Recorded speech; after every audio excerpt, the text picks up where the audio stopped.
relations stratégiques et je peux dire avec certitude que ces relations sont un modèle des relations entre les États dans le monde actuel. Notre coopération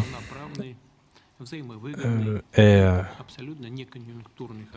mutuellement avantageuse et après le record de l'année dernière dans le commerce mutuel, la Russie et la Chine, malgré les pressions externes, ont conservé la dynamique positive de la croissance économique.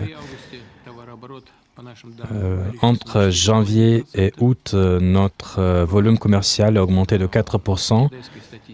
Selon les statistiques chinoises, il y a une différence, une petite différence, mais en général, nous avons une croissance positive. Nous mettons en œuvre des engagements qui ont été atteints lors de nos négociations à Pékin en mai et lors de la rencontre de l'Organisation de la coopération de Shanghai à Astana. Nous réalisons de nombreux projets communs dans le domaine de l'énergie, dans le domaine du transport, dans le domaine de l'agriculture et dans d'autres domaines. Et ici, dans la République de Tatarstan, nous avons créé un nouveau centre logistique qui porte désormais le nom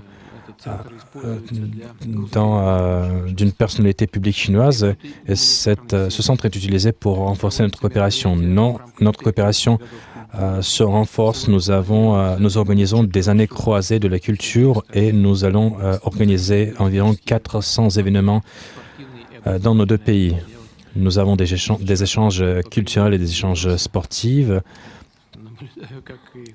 Et au Kremlin, hier, j'ai vu plusieurs touristes chinois au Kremlin. Ça me fait chaud au cœur. La coopération sino-russe est l'un des facteurs stabilisateurs sur la scène internationale. Nous allons renforcer notre concertation dans le cadre de toutes les plateformes internationales afin d'assurer la stabilité et afin de parvenir à un ordre mondial multipolaire. Nous saluons la coopération sino-russe au sein des BRICS et pendant ces dernières années, l'autorité de notre organisation a augmenté. Et, comme je l'ai déjà dit, nous allons renforcer cette organisation, nous allons faire tout ce qui est nécessaire pour le faire. Et après notre réunion, nous allons parler à d'autres membres des BRICS. Et pour la première fois, il s'agit de la rencontre au format élargi. Je viens de terminer la réunion avec le président brésilien Lula da Silva. Comme vous le savez, M. Lula, il a dû rester au Brésil pour des raisons médicales. C'est dommage qu'il n'ait pas pu venir, mais il va travailler avec nous par visioconférence demain. Je lui ai dit qu'au Brésil, il sera 4 heures du matin, mais il va participer quand même à la conférence et je transfère mes meilleurs vœux au président brésilien. Et je suis ravi de vous rencontrer aujourd'hui avant le sommet, d'aborder l'agenda mondial. Je vous remercie d'être venu en Russie. Bienvenue.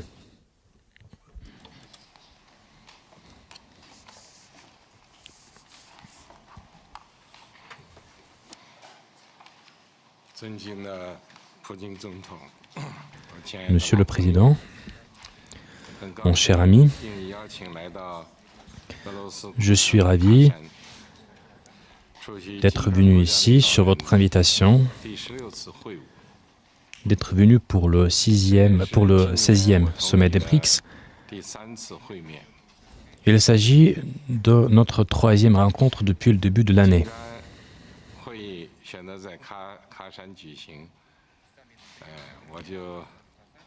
Le sommet des BRICS a lieu dans la ville de Kazan. J'ai beaucoup appris sur cette ville.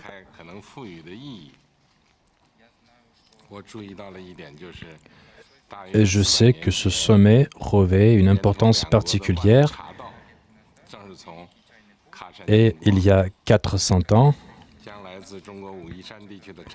la grande route de soie passait par cette ville. Les marchands chinois Ils vendaient leur thé en Russie en utilisant justement cette route de soie et je me réjouis de l'état de nos relations. Ces relations qui ont passé par une épreuve du temps, nos relations se sont développées et aujourd'hui nous avons pris le bon chemin. Nous basons nos relations sur un pied de la non-confrontation et à cette nouvelle époque, Monsieur le Président, nous attachons une importance particulière aux relations russo-chinoises et nous surveillons le renforcement de ces relations. Nos deux pays sont attachés à l'esprit du bon voisinage et de la coopération multilatérale ainsi que de la coopération mutuellement avantageuse. Nous renforçons sans cesse notre coopération et notre coopération pratique dans tous les domaines. Et cela donne un nouvel élan à la modernisation de nos deux pays. Et cela contribue certainement à la prospérité de nos deux pays et à la préservation de la justice mondiale. Nous observons une transformation sans précédent aujourd'hui et le monde connaît de graves perturbations, d'importantes perturbations, mais je suis convaincu que la Russie et la Chine doivent coopérer, que la Russie et la Chine doivent se soutenir et la Russie et la Chine doivent renforcer leur amitié de longue date. Les BRICS, je pense, est l'une des plateformes les plus importantes visant à parvenir à un monde multipolaire et à aider les pays en développement.